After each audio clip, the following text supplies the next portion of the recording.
stops us in our tracks. Bravely we prove in our striving, trudging together each day. Where there's a will, there's a way. Hello and afternoon to you. All right, done some sharing. And I know some people watch some rewatching. See, and it's like popping up here too. And that's really, really weird. So 2 people were watching the one from this morning, Good Orderly Direction. And I was sitting here and their chat pops up on this one. So weird. Really weird. I'm not happy with Restream. Hey, Robin.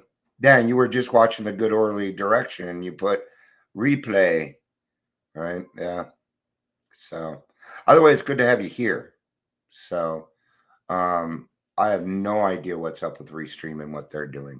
Wow. I'm not even going to try and figure it out right now.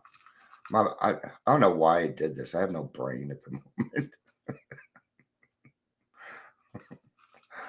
So, what does expediency mean? Expediency is the quality of being convenient and practical despite possibly being improper or immoral. I don't know. Guess that's what it means. So, I'm going to start with a 12 by 12, and there's some emotional sobriety in here too that I noticed. But welcome to the Daily Trudge. I'm Dion.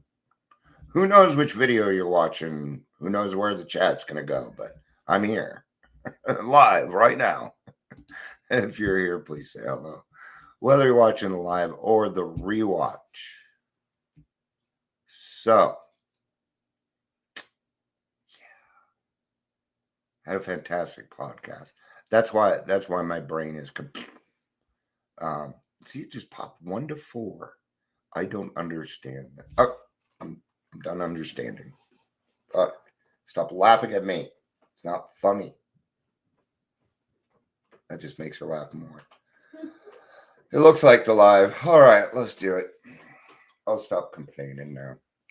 All right, let's go to the 12 by 12. And I'm going to read.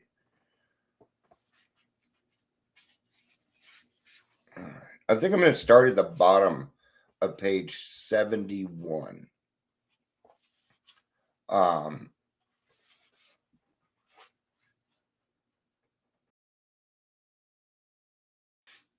Okay.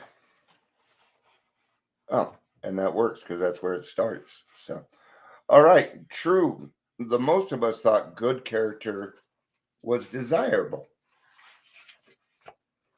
But obviously, good character was something one needed to get on with the business of being self-satisfied.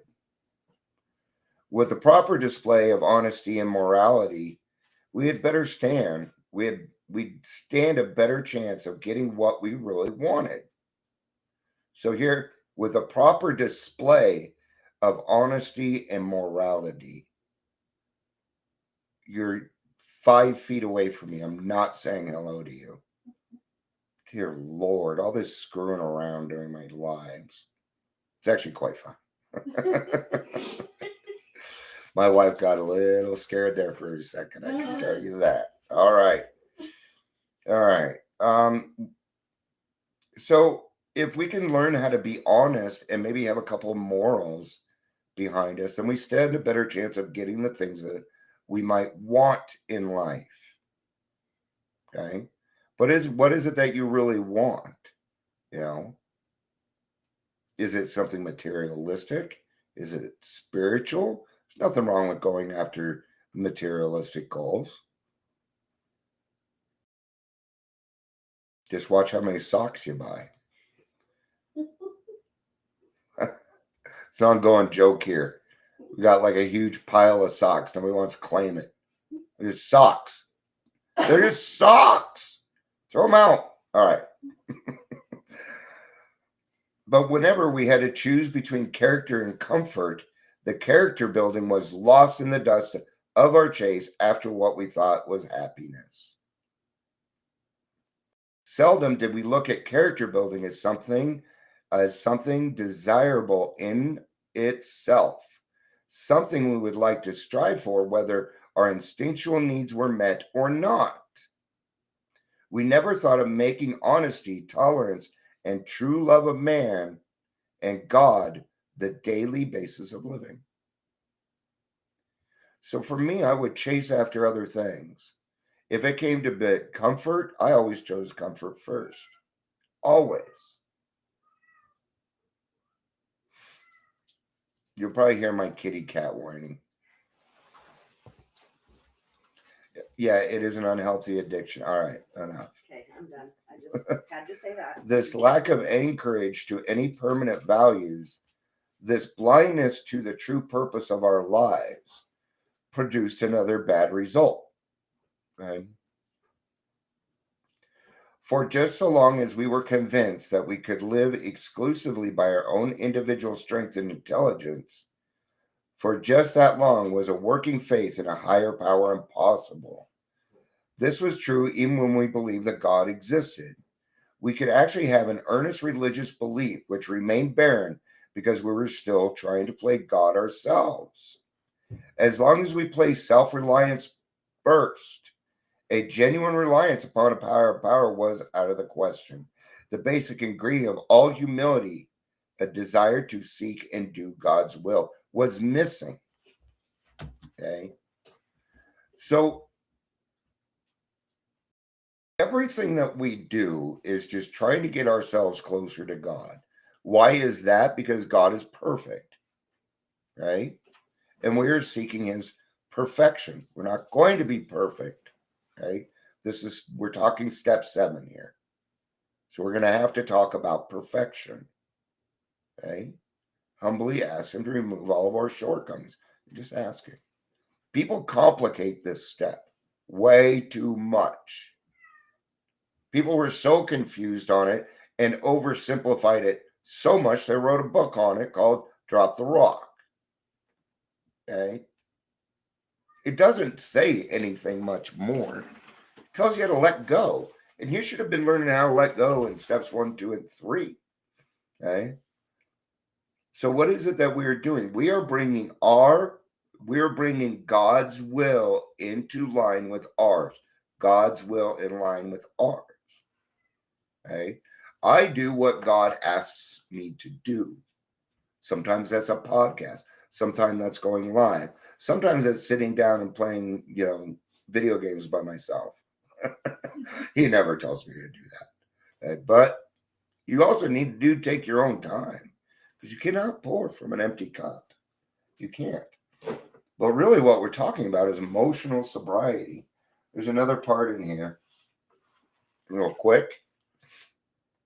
How to translate the right mental conviction into right emotional result and so into easy, happy, and good living is the problem of life itself. Okay. And how do we do that? There's certain steps that we need to do. First, you have to quit. First, you have to resign from the debating committee. Then you have to stop playing God. Then you have to stop fighting everybody and everything. Or this will not work. It won't work. Because half measure in that situation, half measures of value nothing. Okay? So God either is or he isn't. Would I like to say that 100% of the time, all the time that I have 100% complete dependence? No. There are times when I take the wheel again. Okay? And when I see that it's not working, then I know I'm on the wrong track. Or I have people that are involved. Okay? But this comes down to that we have to stop utilizing other people to make us feel better. Okay? For most of our lives, at least while we were drinking, we kept people emotionally hostage. Okay. And that in and of itself, we have a lot of different traits. So, it looks like this, it looks like that. It can look like mental illness. What's the I forget the word. So, all right. That's what I have today. Thank you everybody for being here. I'm gonna go y'all restream a little bit, find out what's going on. So thank you everybody. I love you. Peace out and have a day. Bye-bye.